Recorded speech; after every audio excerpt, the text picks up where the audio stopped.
2023 Volkswagen Tiguan, courtesy of Hanover Volkswagen in Hanover, PA. For more information on their inventory, please feel free to check out the link in the description box below. And so we are in this one today because the Tiguan, believe it or not, actually has third row availability, which you can't say the same for when it comes to the CR-V or the RAV4. Also, you get a 4-year, 50,000 mile bumper-to-bumper warranty. And again, you can't say the same for the CR-V and the RAV4 because traditionally it's 3 years, 36,000 miles. So that is pretty cool as well. So ultimately in this video, we will be testing out and going over everything about this one, from acceleration to braking, steering feel, ride quality, sound system, exhaust clip, all that fun stuff. So having said all of that, what do you guys say? Let's just go ahead and jump right into it. And as always, let's start with pricing itself. There will be a few different trim levels for the 2023 Tiguan. First one being the S, starting at $26,950. SE for $30,580. SE R-Line Black for $33,310, which by the way is the one we have today. Then there is the SEL R-Line for $37,680. So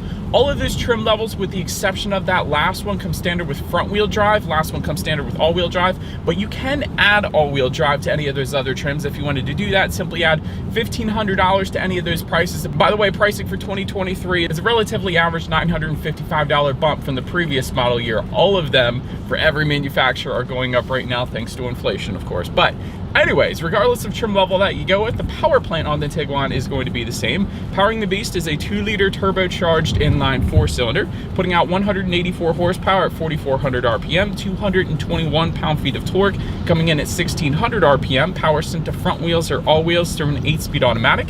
0 to 60 time coming in at approximately 8.1 seconds, with MPG numbers coming in at 23 in the city, 30 on the highway for the front-wheel drive, 22 city, 29 then on the highway for the all-wheel drive, taking regular unleaded fuel. So before we do any kind of fun acceleration or anything like that in the Tiguan, I wanted to mention to you guys the drive modes. So there is a circular dial located directly behind the shifter, which will give you both on-road and off-road drive modes. So the way that works is the on-road drive modes, you're going to simply just press the button in the middle of the circular dial. For the off-road drive modes, you're going to turn this dial to the left and to the right. That's how you adjust them, but they're going to include normal, sport, eco, and individual. But then the off-road drive modes are going to include snow and a couple off-road modes as well, ultimately adjusting things like the shift points, throttle response, steering sensitivity, climate control settings, and the all-wheel drive system engagement then as well. So actually quite a bit, a little bit more than most other manufacturers. So that's pretty cool. But anyways, now having got all of that out of the way, I'm going to go ahead and press that center button there. I'm going to put it in sport driving mode. Let's put this thing here to the test and let's see how quickly we can get our new 2023 Volkswagen Tiguan here up to speed. Keep in mind, it is raining out, so let's see. All right, in 3, 2, 1, kick it. No slipping. Yeah, that's not bad. We're going uphill too, but yeah, that'll definitely get the job done actually. That's not horrible. I mean, it's not the quickest thing in the world. 0 to 60 in 8.1 seconds is certainly not by any means fast, but like I said, that'll be enough to get you merged onto the highway or anything like that. Quite honestly, I personally wouldn't have any issues with that acceleration. But anyways, to go along with that acceleration, as always, braking is equally important. And so up front, you will find 13.4-inch ventilated front discs. In the back, 11.8-inch solid rear discs. As far as that 6EZ or stopping distance goes, it's going to come in at 126 feet, which is kind of a little bit below average as far as that stopping distance goes. But as far as braking feel goes, I think I said this last year, it's on the firmer side of things. So the braking feel itself feels really, really nice, quite honestly. So for that reason, for me, the number doesn't matter as much as the braking feel itself, and the braking feel is quite good actually in the Tiguan. So I'm just gonna throw the number aside because it's according to Motor Trend, by the way. So the braking feel is brilliant. But anyways, then touching on suspension and handling, up front you will find the McPherson strut front suspension.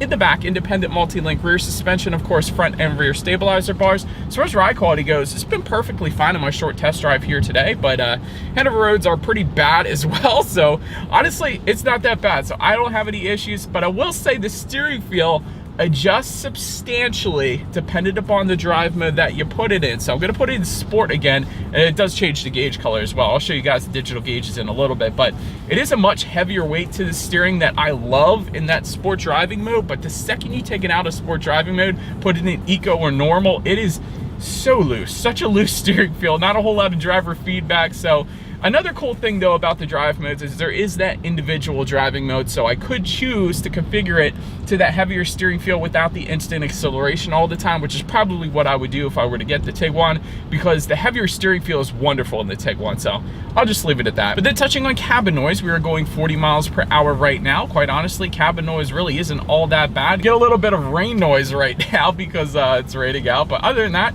it's pretty nice. Then touching on visibility, I can see pretty darn good out the back, and this second row headrests are not horrible, and this is a smaller SUV, so you really shouldn't have any issues with rear visibility. But did want to also mention though, rain sensing windshield wipers are going to come on the SE trim level and up, so that is pretty darn cool. So on days like today, essentially whenever the Tiguan detects any kind of mist or rainfall, it's going to automatically turn on those windshield wipers for you, so it's just one less thing you got to worry about, so little convenience feature there as well. But anyways, that about rounds out the performance segment of this review, guys. Let's now go ahead and take a look at the exterior of our brand new 2023 Volkswagen Tiguan. All right, so here she is, you guys, the new 2023 Volkswagen Tiguan with the lake in the background. Looks absolutely amazing. I love this spot. But anyways, platinum gray metallic is the name of our exterior color, in case you were curious. And taking a look at the VIN, just to cover where it's made real quick, the VIN starts with a 3, meaning this one is built and assembled in Mexico, in case you were curious. But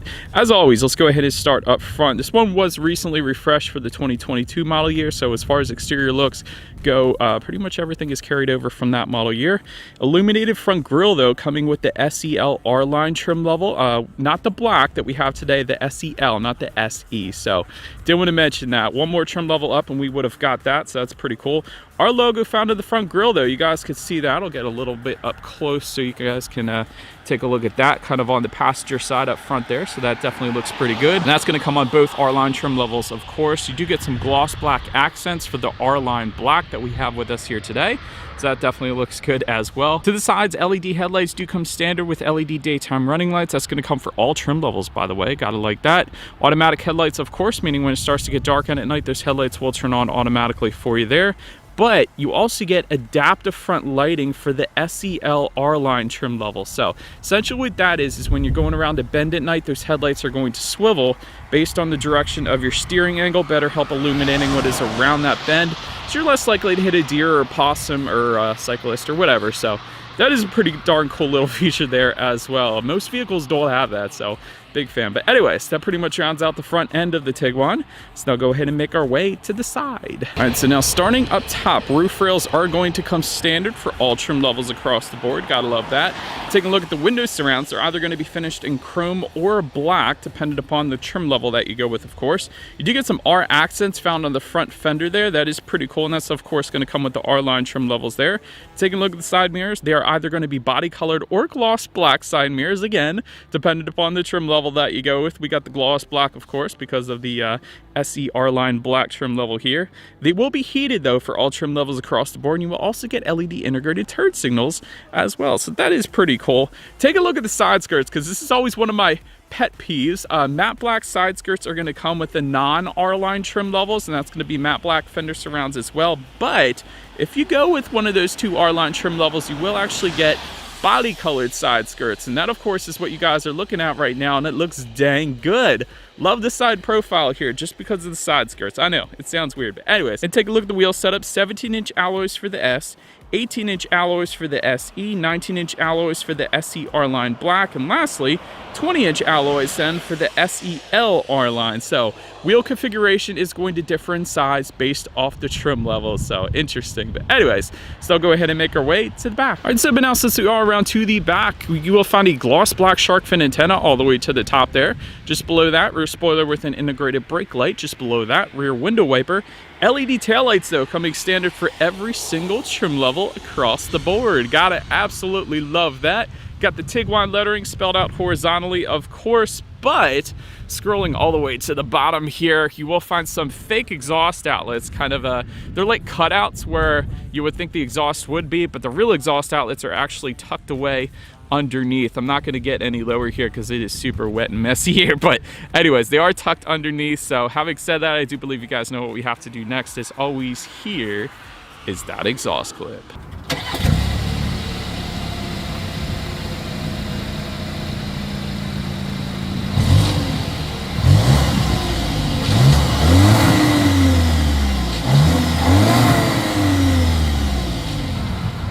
Alright, so now since we are around to the back of the Tiguan, when it comes to opening that rear tailgate, it is a hands-free power tailgate for the SEL R-Line trim level, so only the very top trim, but power tailgate is going to be available for all of the other trim levels, although we don't have it today because it is a manual lift gate otherwise, so that's what we got. But anyways, once opened up, like I said at the beginning of the video, there is an available third row. We don't have it today, but again, it is available.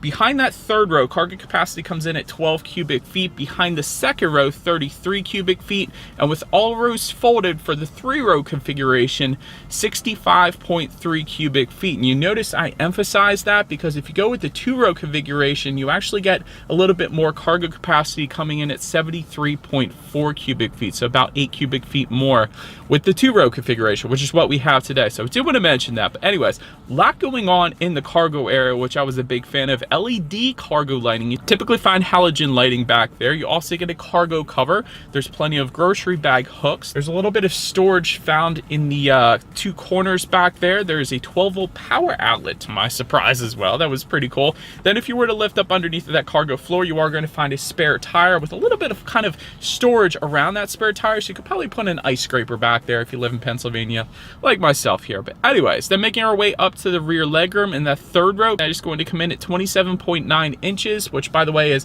a little bit less than my old Ford Mustang GT. So did want to mention it's probably not going to be all that usable, but second row legroom comes in at 38.7 inches, which is plenty usable. For reference, I'm an even 6 feet tall. This is how much space I had back there. Rear ventilation does come standard. There is a phone charging port back there, a 12-volt power outlet. If you go with the SE trim level and up, there is also a rear center armrest with cup holders for those rear passengers then as well. And there's actually a couple coat hooks back there, which is always convenient. But anyways, then making our way up to the front seats, manually adjustable cloth seats coming with the S, 8-way power driver seat with 4-way power lumbar for the SE trim level and up. You will get VTEX leatherette seating for the SE trim level and up, heated seats coming standard for all trim levels across the board, ventilated front seats then coming on the SEL R-Line. And so overall, when it comes to seat comfort, honestly wasn't that bad. I personally didn't have any issues, so definitely plenty adjustable power lumbar as well. And again, the heated seats on this cold day here in Pennsylvania, I was definitely a big fan of them. I'll just put it that way.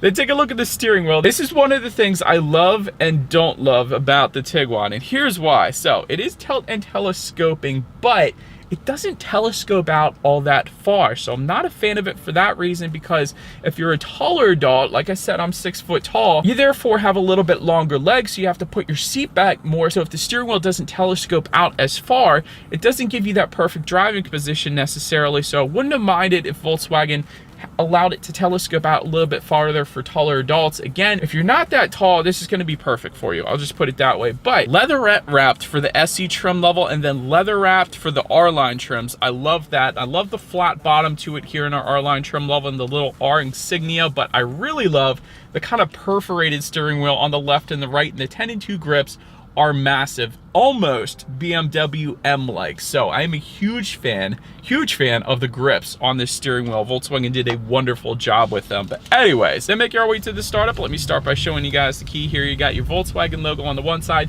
Then when you flip it over, lock, unlock, and that button to pop the rear tailgate there, or unlock it in our case. ×2 button is going to be your remote start, but it is all keyless entry with a push button start here. So all I'm going to do here is simply put my foot on the brake and press that silver engine start button, which for whatever reason is tilted slightly to the right. That is awkward. Why did they do that? Once started up, gauge cluster, there's going to be 2 of them actually. So you get an 8-inch digital gauge cluster coming standard for all trim levels, but that top trim, the SEL, because that one is going to give you a 10.25-inch digital gauge cluster. But either way, they look dang cool, I will say that. And like I mentioned earlier, they do adjust dependent upon the drive mode that you put it in. So if you were to put it in the sport driving mode, everything is going to turn red. If you were to put it in eco, it's going to kind of turn like a cyan color, and then normal is going to be a royal blue. So they will adjust slightly dependent upon the drive mode. I think that's pretty cool, but basically digital gauges look absolutely wonderful. You can also also press the view button on the steering wheel itself. That will completely change the look of those gauges up there as well. So again, I don't think Volkswagen can get a whole heck of a lot better at this price range for what they're giving you with the digital gauges. So it looks absolutely wonderful. You got how many miles you have left until you hit empty, outside temperature. The list goes on. Everything you could possibly want up there, basically. Then taking a look at overall interior quality, there's a panoramic sunroof for the R-Line trim levels. That's what you guys are looking at right now. I love that. Auto-dimming rearview mirror with HomeLink controls are going to be available, and that's a frameless rearview mirror with a compass in the upper right-hand corner as well. That's what you guys are looking at. Again, I love that as well. 15 colors of ambient lighting are going to come on the R-Line trim levels. Big fan there. Dual zone climate control is going to come standard wireless phone charger coming with the SE trim level and up, and that's going to be located directly in front of the shifter with a rubberized bottom, so big fan of that. Illuminated door sills then coming with the R-Line trim levels. Gotta love that as well. There's also a little bit of rubberized storage found just above the upper air vents here. I was a big fan of that, so you can put something there so it doesn't slide around. I like the white contrast stitching found on the doors. There's kind of this carbon fiber look as well that continues just above the passenger side glove box. That's very nice. Just in front of the shifter, you have a 12-volt power outlet, couple phone charging ports. To the left of the shifter, you got your electromechanical parking brake. Behind the shifter, you got dual cup holders, a little bit of storage there. And within the center armrest, a little bit of storage there. It is pretty deep storage, but it's not all that big. But anyways, now making our way to the infotainment screen, there is a 6.5-inch color touchscreen display coming with the S, then an 8-inch color touchscreen display coming with the SE trim level and up. That's what you guys are looking at, of course, right now. Bluetooth and audio streaming coming standard either way. Android Auto, Apple CarPlay as well. But if you were to go with that 8-inch screen, you actually get wireless Android Auto, Apple CarPlay. The majority of manufacturers of vehicles out there still aren't offering wireless Android Auto. Most of them are getting wireless Apple CarPlay now, but not the Android Auto. And I got my Android phone, so I love that. So big fan. But anyways, factory navigation system coming with the SEL R-Line trim level. Of course, you can check out your radio information up there as well. And so the standard sound system is going to be 6 speakers. But if you were to go with that top trim, the SEL R-Line, you're going to get a 9-speaker Fender sound system. So that, of course, is not the one we have today. We do have the 6-speaker sound system. So what do you guys say? Let's go ahead and turn on the radio, see what we got playing today, and let's test out the clarity of this one. It's honestly not bad. Now, not a whole lot of bass, but the clarity was actually better than I expected for a 6-speaker sound system. So quite honestly, it's not horrible. I don't mind that. If you wanted a better sound system, you got it with the SEL. So anyways, last thing I wanted to mention to you guys on the infotainment screen is when you do put the Tiguan in reverse, you will find a rear view camera coming standard across the board, letting you know what is behind you, which is always going to lead us into safety. And so to start, IIHS Top Safety Pick Plus, which is the very highest designation given by IIHS, so that pretty much says it all right there. Front side curtain airbags do come standard. In the back, you're going to have latch, aka lower anchors and tethers to children for the rear car seats, rear child door locks, tire pressure monitoring system, but also coming on the SE trim level and up. So this isn't going to come on the S, but SE trim level and up is going to give you forward collision mitigation system, blind spot monitoring system with rear cross traffic alert, autonomous emergency braking, adaptive cruise control, and then lane keep assist as well. So overall, when it comes to my final thoughts here of the Tiguan, the fact that ambient lighting is offered, I love that at this price point. Digital gauges, they did a wonderful job with them. Not only do they change colors, but you can completely change the look of them as well. So well done, Volkswagen there. Wireless Android Auto and Apple CarPlay, of course, but that's something you typically don't find on other manufacturers right now as well, so big fan of that. As far as room for improvement goes, there are some hard plastics found right around the shifter, so not a huge fan of that, but it's kind of to be expected for this price point, quite honestly. And the only other thing I can think of is that the steering wheel doesn't telescope out as I personally would want it to, being a taller adult, I guess you could say, so that's all I could say. But anyways, let me know what you guys think of the Tiguan. 2023 Lexus RX First Drive Review, the complete package. The Lexus RX has been our go-to luxury midsize crossover for a long time when it comes to driving from A to B in comfort without spending an absolute fortune. The outgoing generation of RX that the 2023 model replaces has its issues, such as an infuriating infotainment interface, lack of driver engagement, sloppy handling dynamics, and a thirsty V6 engine if you don't go hybrid. But for us, and a specific comfort-oriented buyer, the list of pros outweighed the cons. You would quickly hit the law of diminishing returns by spending more money on a crossover for a comfier ride, a better cabin, and more standard features. For 2023, Lexus looked at where it can improve the model, then gave the RX a complete workover. Built on a new platform, TNGAK, that it shares with the Lexus ES and NX, it includes fresh styling, a new infotainment system, and replaces the base V6 with a 2.4-liter turbocharged inline 4-cylinder engine. The lineup starts with the RX 350 and its associated trims, then moves up to the hybrid 350h, followed by the RX 500h F Sport Performance model packing 366 horsepower. To see how the new model fares, we hopped behind the wheel at the US press launch. Cranking the style. The last generation RX exterior styling was on the bland side if you managed to ignore the grille. Its shape was old Toyota-like at best, giving away its close relationship to the Toyota Highlander. The new Lexus RX is a big step forward with a more sedan-like silhouette and the seamless grille appearing integrated into the bodywork rather than stuck on as an afterthought. There are more confident lines and shape to the RX now, and the light clusters are sharp and congruent with the overall aesthetic. The wheelbase is longer, which helps with comfort and stability, but the overall length is the same as the outgoing model. There's a negligible amount of extra width added, but it looks more planted due to the higher-looking beltline, lower center of gravity, and the visual trick of headlight lenses that wrap around the sides of the body. Lexus has also stepped up its paint game with the new copper crest paint, which was hard to photograph in the harsh midday California summer light but looked fantastic to the eye. A Carbuzz favorite in Nori Green Pearl is also available, as well as other standout colors like Matador Red Mica, Grecian Water, Blue, and Ultra White among the 10-strong palette. 3 flavors of performance. The most significant drivetrain change for the RX is dropping the thirsty naturally aspirated 3.5-liter V6 in favor of a 2.4-liter turbocharged inline-4 with an 8-speed automatic. The new engine's 275 horsepower and 317 lb-ft of torque is a few ponies shy of the V6 but with more torque on hand, and it's noticeable in how smoothly the new RX pulls off the line. It's more fuel efficient at 25 miles per gallon combined, but the caveat is that the Turbo 4 runs on premium fuel. In the hybrid lineup, the RX 350h reduces horsepower to 246 but increases fuel economy to an estimated 36 miles per gallon courtesy of a CVT. At the top of the line is the RX 500h F Sport with a large bump to 366 horsepower and a combined 406 lb-ft but a dip down to 27 miles per gallon, blending hybrid efficiency and performance in one, foregoing the CVT for a 6-speed automatic.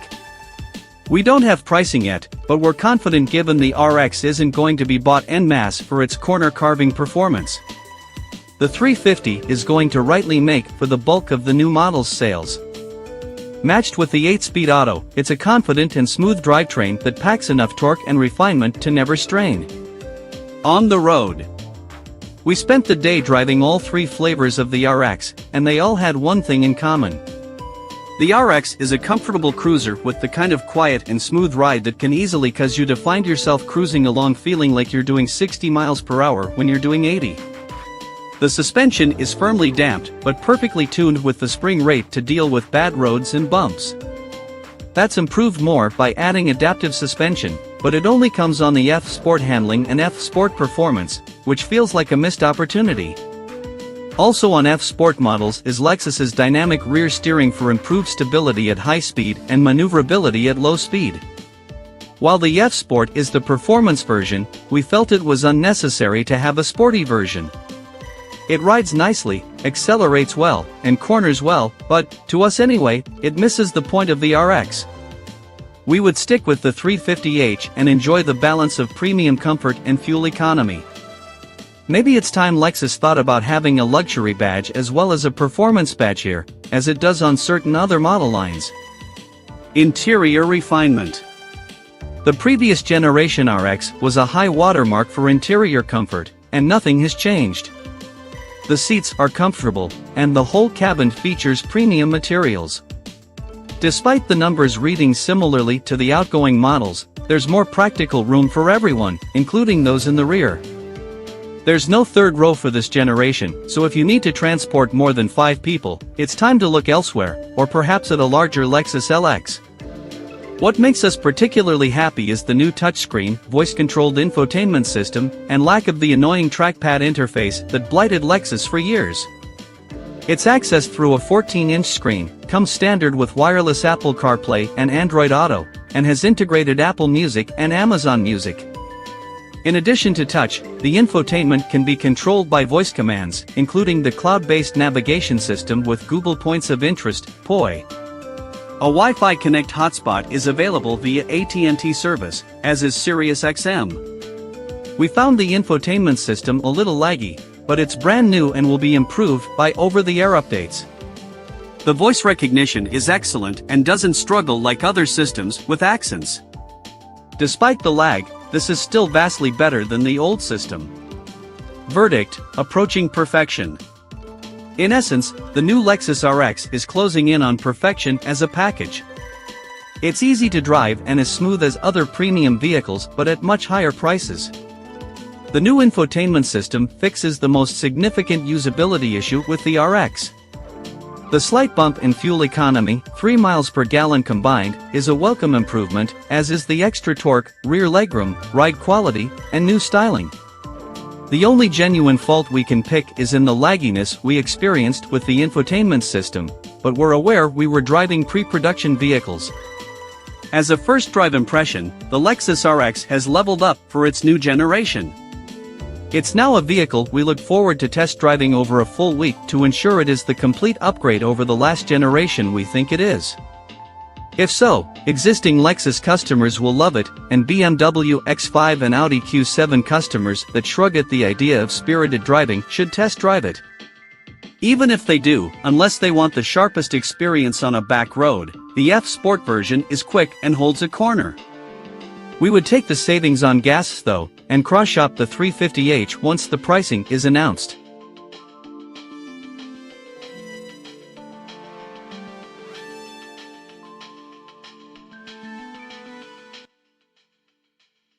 Thanks for watching. Drop a like, leave a comment, and don't forget to subscribe to watch more videos like this.